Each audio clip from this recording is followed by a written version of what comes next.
So, as part of the Indian Express 2611 Stories of Strength, we have with us today Anant Goenka, the Executive Director of the Indian Express Group. It's a pleasure to have you, Anant. Thank you so much. A pleasure to be here. A big fan of Big FM, and we've been doing this now. You guys have been partners for this cause with us for 5 years now in a row. So it's really a pleasure, and I feel so at home on this channel. Superb. Also, it's doubly a pleasure for me, Anant, because my first job Acha? was at Indian Express, Narman Point. I sold space. Okay. But then you obviously have a personality that that lets you sell stuff as well as let you hold an audience on radio. So that's quite a multifaceted. So I'm honored to have been a part of the organization. That's wonderful. And it's an honor today to be speaking about the Indian Express 2611 Stories of Strength. If you could tell us, Anant, a little more about that.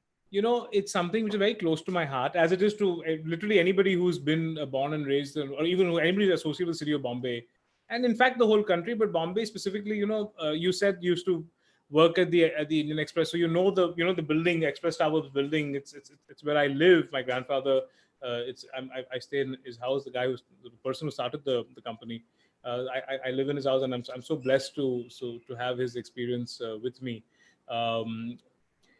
It's right opposite the Oberoi, and I remember my whole family was visiting from Calcutta. They were all here. I was studying abroad when the attacks happened, and I was getting literally like a minute by minute commentary from the family that was here in Bombay. At that time, all sorts of rumors were happening. We thought that there were RDX tied to the pillars of the Oberoi, so we were all the building was evacuated. It was a really tense moment, as you can imagine, for me personally, and I also lost some family at the Oberoi. And I think aside from the personal I think the personal sort of impact of the attack, you can imagine, and we all kind of have our own personal stories to share and tell about the attacks. But I think what got me interested a lot after the attacks was one interview that the Indian Express did with one of the survivors. It was a woman named Kia Sher, and she had lost her husband and her daughter. She's an American woman. She lost her husband and her daughter at the Oberoi. They were shot and they were killed. And she gave an interview to one of our reporters about 4 years later after the attacks, where she said, "You know what? I forgive my family's assassins." And I was very surprised by this. Also, I was also a lot younger when I read this interview.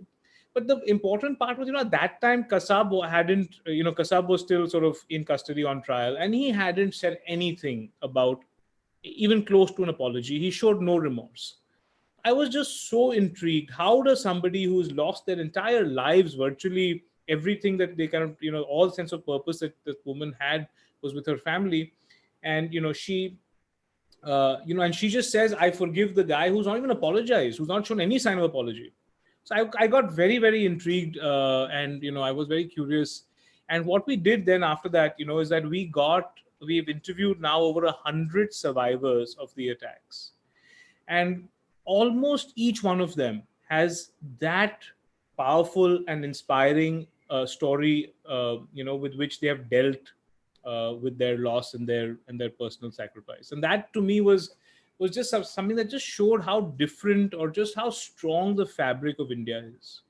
You don't have people, most of the survivors are not talking about, they're not being vengeful, they're not being angry, they are just people who are saying, what, the way to get through this is to overcome fear, is to channelize our anger towards positivity, to believe in one another, the strength of unity, the strength of brotherhood. These are all the kind of things that people who have lost their own families, their own parents, their own spouses, their own children, these are the lessons we are learning from them. So I just found that really, really something which I thought was very inspiring, very different, very. So the whole idea was, to give these voices a larger platform, and we got, the living legend Amitabh Bachchan to get very excited with this, with these stories. He was really taken aback when I went and met him, and I narrated a few of these stories. And he's been with us for 4 of the last 5 years. He's been just there supporting, lending his voice and lending his celebrity to these people. So that's really why we do this, and that's kind of why we're here. Outstanding. Goosebumps, yeah. So you're saying it's been a 5-year journey, right? Yeah. Now, I have 2 questions that spin off from this, which are not in the list that have been handed to me. So it's a bit of what they call out of syllabus. Now, the first thing being, Anand, that this thing, how did it come to you? The Indian Express 2611 Stories of Strength. Did it come to you in a flash? Was it like an epiphany? Did it build over time? How did the thought come? No, I really think that, once we started interviewing people, we took 3 years to finish interviewing 100 survivors, identifying them and interviewing them. And, we've interviewed people from all walks of life, all across the world, not even just the country. And the one common thing that I thought really just brought all these stories together was strength. It takes a lot of strength to say that I will overcome my fear. There was a guy who couldn't get out of bed, for almost a year. He was just he got shot in the leg. He was just so shaken, and he lived alone. He was working in it. He was somebody like so many people who just moved to Bombay, was working, living alone in a small sort of rented flat. And he just couldn't get out of bed for 1 year. It was a debilitating mental shakeup that happened to him. He had really literally no support. And the year after that, we had interviewed him, like I think 5-6 years after the incident. But the year after that year where he was kind of really shaken up, he did a lot to start walking, then cycling. The year we interviewed him, he was employee of the month at that company. I can't remember which company he was working at. So I'm just saying this, the journey of picking up the pieces of the hearts that have shattered, picking up all the fear, the anger, all the animosity, and just channelizing that to something positive and just moving ahead. Wow. Something that, Wow. I thought the one word that bound all these people together was strength. So stories of strength. With every sentence, you're reminding me why I subscribe to the Indian Express. How wonderful. Thank Honestly. You. But I'm saying that for the people that you are interviewing, that the Indian Express is interviewing, it is an opportunity to pick up the pieces, to tell their story, right? For me as a reader, it is an opportunity to learn, to be inspired, to be more human, maybe. Absolutely. What you're essentially saying through the Indian Express Stories of Strength 2611 is that we will not forget, right? We will not forget. We shouldn't forget. No. Right. Now, I am saying that we will not forget is a sentence, are words that can be construed in many, many ways. I mean, they can be construed as we will not forget. Yes. Or it could be we will not forget. Yeah. I'm saying the point here is that through these stories, through these Indian Express stories of strength, what are you trying to say? Why is it important to remember? Why is it important to not forget? Because I think the purpose of these, and look, I don't know, but I think the purpose or the tendency when such events happen, which really just shake all of us and shake the whole country, really, what tends to happen is it makes us question literally our way of life. Beautiful. It makes us sit and ask, really, like, it makes the extremist ideas, the extremist views that are inside each one of us, it makes the extremist ideas and extremist views defeat the views and the views and the opinions of humanness, of humanity that we sort of kind of grow up with. So I think that battle of extremism versus humanism that we all kind of go through in our minds at various events, that conversation, that debate becomes a conscious debate when such an event happens. And the idea of remembering this event through the survivors is to say that, look, we are a country of moderates. We are a country that believes in humanity, because the survivors are telling you that.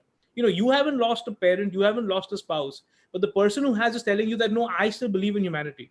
Now, I'm not saying that we shouldn't have our defenses. I'm not saying that, of course we must, if somebody provokes us, we have to defend ourselves. All that is not being questioned at all. We're just saying the strength of our civil society is the strength of our country. How strong are we? The people who are, the brave men and women who are constantly risking their lives at the border, even in our cities, who are signed up to protect to protect our society, and the police and the NSG and all these incredibly people who just don't get enough credit, I feel. These are people who are doing it because they believe that they are fighting for a peace-loving society. They're fighting for a society that loves each other. They're fighting for a society that actually believes in togetherness. So we have to use. So I would find this endeavor successful if every year we get a chance to remember that these attacks have happened, that it did push us to a point where we began really questioning how we want to live our lives. And we want to just show that the survivors are showing a particular path. The path the survivors are showing is that the only way to live our lives is to kind of, believe in one another and be together. Superb. And I completely agree with you that, these stories of strength, the Indian Express stories of strength will help this event, it will help us make this event a part of our genetic memory. Yes. Which will help bolster our humanity in turn. But I'm saying that, the physical memory of it is also very important. And except for 2016, when the event was physically held at Kala Ghoda, you've been holding it at the Gateway of India every year. Yes. And last year had an incredible turnout. Of course, Mr. Rajnath Singh and Mr. Nitin Gadkari were there. But Mr. Bachchan, Anushka Sharma, Vicky Kaushal, Radhika Apte, Harshdeep Kaur, Rekha Bhardwaj, I could just go on and on and on. But I'm saying that this year, what is the theme A? Yeah. And B, what's the physical event looking like? Wonderful. No, thanks for asking. I thought, the thing this year that we found sort of a common element in the amount that people, the frontline warriors, the policeman the NSG commander who Sachin Tendulkar interviewed, is somebody who got 6 bullets in his chest and said, I will keep fighting for India whenever I have to. We discovered that was the very similar emotion, there's a very similar sentiment that came from all the frontline warriors on COVID. I mean, COVID has been something which, obviously has shaken the whole world, etc. I'm not going to get into, we all know how big COVID is. But what we don't realize is that the most number of deaths that Mumbai police has ever witnessed after any event ever is COVID. Mumbai police has lost over 70 people because of COVID. And the policemen just keep fighting. They just keep coming back. They just keep saying, whatever you throw at us, we will be up. We will fight. We will work for our society. We'll work for our city. That's our job. And we will do it with pride. And I think it is that, the doctor, we've got so many doctors. We've interviewed now over about 50 people, COVID warriors from all across the country. And, we've got so many doctors who have not spent time with their newborn children, with their young kids, with their spouses, just because they don't want to, they just want to keep doing their job and they don't want to risk infecting their family. They've spent months away from their families. Literally living in a hospital, just taking care, of COVID patients. We've got doctors there's one doctor who's actually contracted COVID 3 times, yet keeps going back to kind of, do her job. So what we're doing this year is we are just showing the commonness in the humanity between the 2611, the survivors of 2611 and the frontline warriors of COVID that, again, we have interviewed and identified over the last 5 to 8 months. Oh, that is so beautiful, because the pandemic, we've really seen humanity coming to the fore. In fact, just before we started to speak, I spoke to one of the COVID heroes who's a part of the stories. His name is Munir Alam, the mathematician from Kashmir. Yes. And that was a wonderful chat. Is there anything else, Anand, that you would like to add with regards to the Indian Express 2611 stories of strength? I just want to say this is one day of the year where I think it'll be, I just want us all to reflect and think about what kind of society we are, what we should be proud of, and what all these people are fighting for. And I think if we just take that minute to pause and reflect on that, we're living in an extremely polarized world. We're constantly being pulled as one against another. We're constantly being asked and baited to take sides. I think in all of this polarization and all this anger and all just the hate that's happening all over society, I just think this is a moment where we should learn from people who have a lot to teach us, just get inspired, expose ourselves to this, and actually just consciously make a decision about what kind of people we want to sort of identify ourselves with, what's the kind of people we want to be. Anant, I think that we should leave our viewers and our listeners with what you've just said, because you cannot go beyond that. Yeah. It's just so beautiful. So thank you for doing what you are, Anant. Thank you. More power to you. Thank you so much. Thank you so much. Okay. All the best. Thank you. Thank you. Bye. Bye-bye.